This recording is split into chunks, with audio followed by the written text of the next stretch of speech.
Pasti sering banget kan dengar statement sebelumnya berseliweran di media sosial, atau bahkan sering dengar dari orang terdekat yang ngomong gitu. Faktanya, kurus alias BMI normal belum tentu sehat loh. Walaupun benar, komorbid gangguan metabolik seperti intoleransi glukosa, tekanan darah tinggi, dan lainnya banyak terjadi di individu yang obesitas. Tapi ada juga loh pasien dengan berat badan normal yang mengalami hal serupa. Kita menyebutnya dengan istilah Metabolically Unhealthy Normal Weight atau disingkat dengan MUNW. Sebetulnya, istilah metabolic unhealthy normal weight ini sudah digunakan dan diamati oleh Ruderman sekitar 40 tahun yang lalu. Bahwa ternyata ada juga loh orang yang memiliki berat badan ideal, namun sama seperti orang yang obesitas, memiliki resistensi insulin, hiperinsulinemia, dan memiliki predisposisi juga terhadap diabetes serta penyakit jantung koroner. Secara global sendiri, penderita MUNW ini dilaporkan telah terjadi pada 19,98% populasi dengan usia lebih dari sama dengan 18 tahun.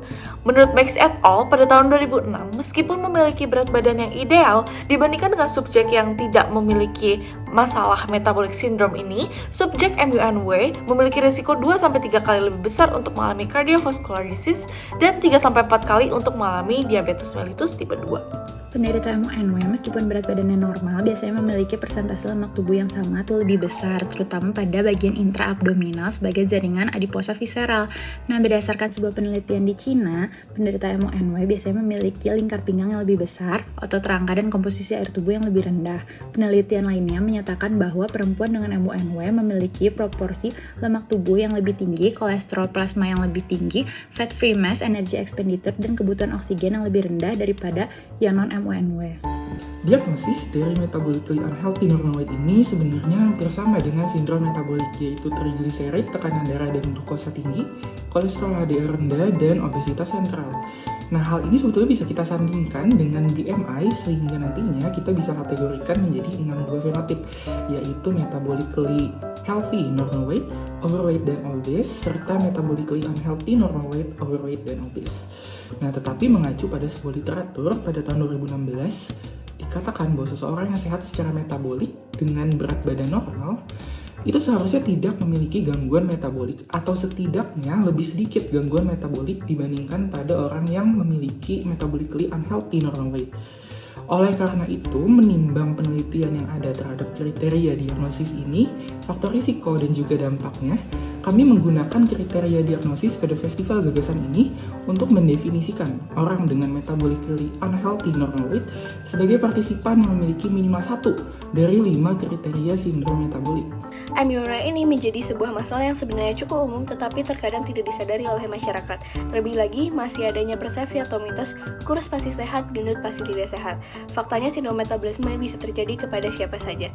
Untuk menjawab permasalahan tersebut, kami menyusun dan merancang serangkaian kegiatan yang bertujuan untuk melakukan edukasi serta screening kesehatan metabolik berupa seimbang, sehat dengan metabolisme ideal dan aktivitas teratur.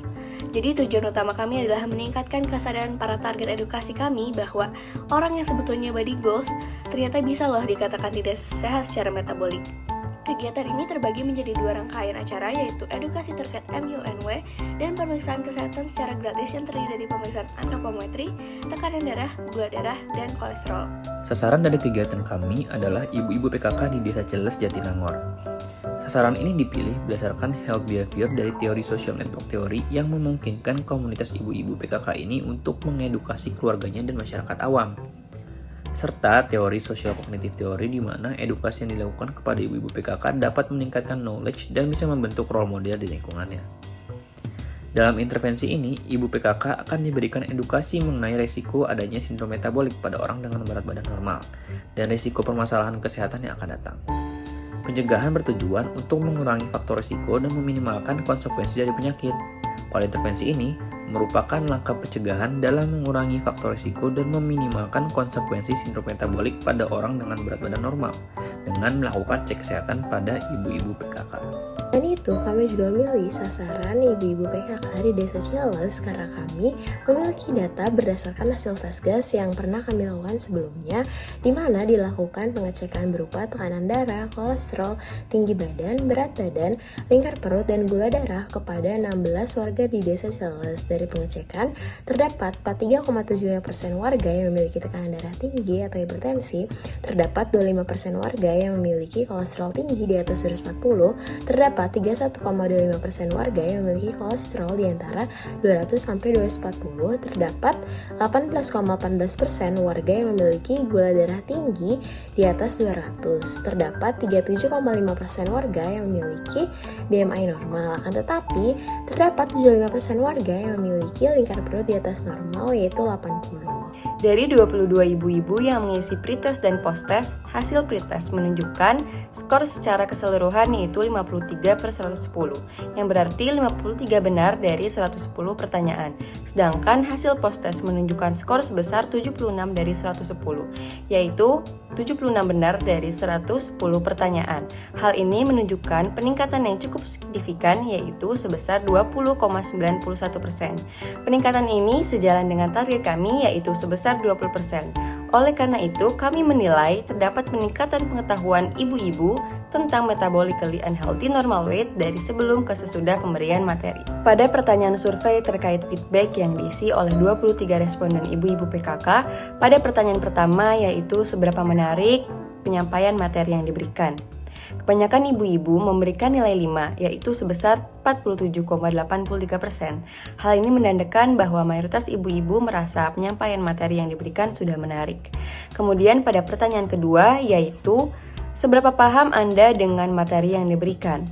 Paling banyak ibu-ibu memberikan nilai 5, yaitu sebesar 34,78%, yang berarti mayoritas merasa sudah paham dengan materi yang diberikan. Selain itu, berdasarkan pemeriksaan antropometri menggunakan parameter BMI, didapatkan 19 orang obesitas, 5 orang overweight, dan 4 orang memiliki berat badan normal. Kemudian untuk mengukur status metabolik menggunakan kriteria tekanan darah yang terdiri dari sistolik dan diastolik, lalu gula darah, kolesterol, dan lingkar pinggang, didapatkan sebanyak 6 orang memiliki metabolik sehat, sedangkan 22 lainnya memiliki metabolik tidak sehat. Lalu apabila kedua parameter tersebut digabungkan, didapatkan yang pertama ada metabolically healthy normal weight, terdapat 1 orang. Kemudian yang kedua ada metabolically healthy overweight, terdapat 2 orang. Lalu metabolically healthy obese, terdapat 3 orang. Kemudian yang kita bahas di fast gas kali ini yaitu metabolically unhealthy normal weight, terdapat 3 orang. Kemudian metabolically unhealthy overweight 3 orang. Yang terakhir metabolically healthy obese 16 orang. Kegiatan ini berjalan dengan sukses. Ibu-ibu PKK serta warga sekitar sangat antusias dengan adanya kegiatan ini. Meskipun tidak dapat dipungkiri bahwa terdapat keterbatasan berupa sarana dan prasarana sehingga pesertanya pun ikut terbatas. Namun dengan adanya kegiatan ini harapannya bisa menjadi sebuah inisiasi untuk kegiatan selanjutnya yang serupa dan sebagai bentuk peningkatan kesadaran bagi ibu-ibu PKK serta warga sekitar untuk memberikan atensi kepada kesehatannya.